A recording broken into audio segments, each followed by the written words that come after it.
नमस्कार, बहुत स्वागत है आप सभी का सुबह के हमारे इस खास बुलेटिन में। मैं हूं आपके साथ मरियम अली। चलिए जल्दी से नजर डाल लेते हैं तमाम देश और दुनिया की बड़ी खबरों पर। जिसके घर पे मीटर की रीडिंग 600 से कम है उसको बिजली का बिल 0 आएगा। मेरा बिजली ਦਾ ਬਿੱਲ ਪਹਿਲਾਂ 1 ਸਾਲ ਪਹਿਲਾਂ ਆਵਾ ਤਾਂ ਤੇ ਹੁਣ ਵੀ 1 ਸਾਲ ਹੋ ਗਿਆ ਵੀ ਆਂਦਾ ਨਹੀਂ ਹੈਗਾ ਜਦ ਆਹ ਭਗਵੰਤ ਮਾਨ ਦੀ ਸਰਕਾਰ ਬਣੀ ਆ ਜੀ। ਮੁੰਡਾ ਸਾਨੂੰ ਛੋਟਾ ਕਹਿੰਦਾ ਪਿਛਲੀ ਵਾਰੀ ਬਿੱਲ ਕਿੰਨਾ ਆਇਆ था माँ 3500 रुपया कहना ऐसी 0 आया। माँ पे ऐसा मुख्यमंत्री पूरे इंडिया में बनना चाहिए।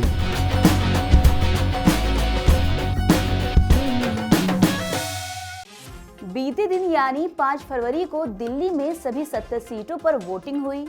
वोटिंग के बाद एग्जिट पोल जो हैं वो भी सामने आ गए हैं, जिसमें बीजेपी की दिल्ली में सरकार बनती दिख रही है। एक एग्जिट पोल के मुताबिक भाजपा को 39, आप को 30 और कांग्रेस को 1 सीट मिलती दिख रही है। आपको बता दें कि अगर एग्जिट पोल के मुताबिक भाजपा को बहुमत मिलता है तो वो 27 साल बाद सत्ता में वापसी करेगी। बता दें कि इससे पहले 1993 में भाजपा ने 49 सीटें जीती थी और 5 साल में 3 सीएम भी बनाए थे, जिसमें मदन लाल खुराना, साहिब सिंह वर्मा और सुषमा स्वराज का नाम शामिल है। तीनों नेताओं के बेटे और बेटी दिल्ली की राजनीति में सक्रिय हो चुके हैं। खुराना के बेटे हरीश खुराना मोती नगर से, साहिब सिंह वर्मा के बेटे प्रवेश वर्मा नई दिल्ली से चुनाव लड़ रहे थे। बासुरी स्वराज नई दिल्ली से सांसद हैं। वहीं दिल्ली विधानसभा की 70 सीटों पर बीते दिन 58.06% वोटिंग हुई है। अब नतीजे 8 फरवरी को घोषित हो जाएंगे, जिसके बाद ही पता चलेगा कि आखिर सरकार किसकी बनेगी। उधर प्रधानमंत्री नरेंद्र मोदी आज राज्यसभा में राष्ट्रपति के अभिभाषण के प्रस्ताव में जवाब देने वाले हैं। ये उनका जवाब शाम करीब 4 बजे होगा, जिसके बाद हंगामा होने के भी आसार दिख रहे हैं। आपको बता दें कि विपक्ष लगातार महाकुंभ में हुई भगदड़ की घटना पर बहस की मांग कर रहा है। संसद के बजट सत्र में आज 5वें दिन की कार्रवाई होगी। बीते दिन हुई दिल्ली विधानसभा चुनाव की वोटिंग की वजह से सदन को स्थगित कर दिया गया था। हर साल बजट सत्र के पहले हिस्से में राष्ट्रपति अभिभाषण पर धन्यवाद प्रस्ताव चर्चा करती हैं। 3 फरवरी को राष्ट्रपति के अभिभाषण पर चर्चा की शुरुआत हो गई थी। वहीं 4 फरवरी को बजट सत्र के चौथे दिन पीएम मोदी ने राष्ट्रपति के अभिभाषण पर जवाब दिया था। इस दौरान उन्होंने बिना नाम लिए गांधी परिवार, केजरीवाल और विपक्ष के कई नेताओं पर हमला भी बोला था। आपको बता दें कि संसद के बजट सत्र की शुरुआत 31 जनवरी को हुई थी। पहला सत्र 31 जनवरी से 13 फरवरी तक और दूसरा सत्र 10 मार्च से 14 अप्रैल तक होगा। सत्र में 16 बिल को पेश करने के लिए सूचीबद्ध किया गया है। वहीं राष्ट्रपति द्रौपदी मुर्मू ने 31 जनवरी को संसद के संयुक्त बैठक को संबोधित भी किया था। 1 फरवरी को वित्त मंत्री निर्मला सीतारमण ने सदन में पूर्ण बजट पेश कर दिया था। अब राष्ट्रपति अभिभाषण पर धन्यवाद प्रस्ताव पर चर्चा हो रही है। इसको लेकर पीएम मोदी आज राज्यसभा में राष्ट्रपति के अभिभाषण के धन्यवाद प्रस्ताव पर बोलेंगे।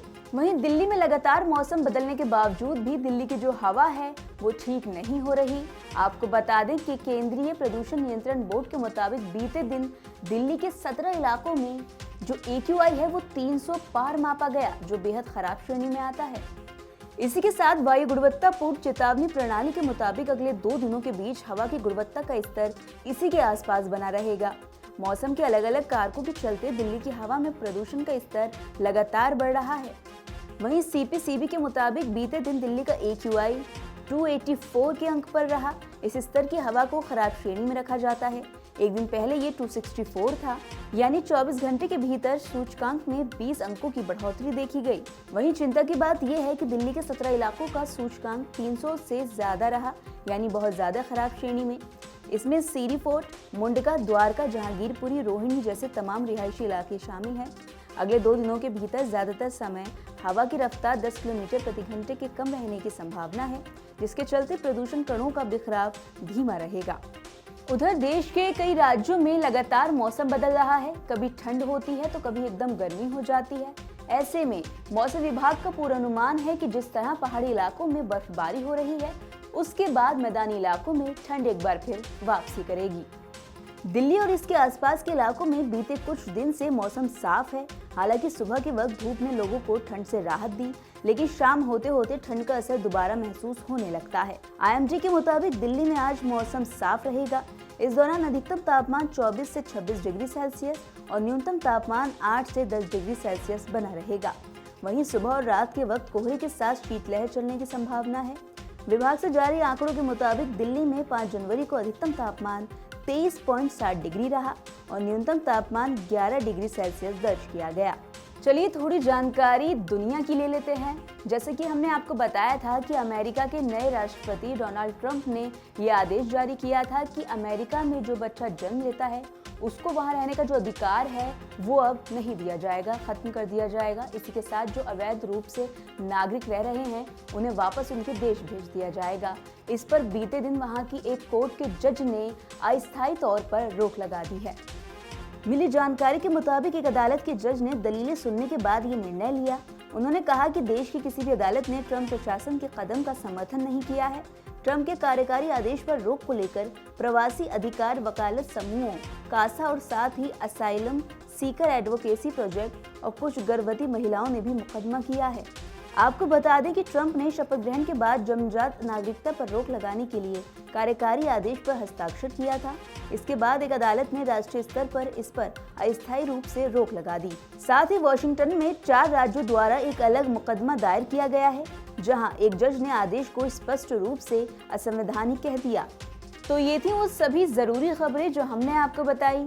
हम आपको इसका अपडेट भी लगातार देते रहेंगे। बस आपको उसके लिए जुड़े रहना होगा नवोदय टाइम्स पंजाब केसरी के साथ।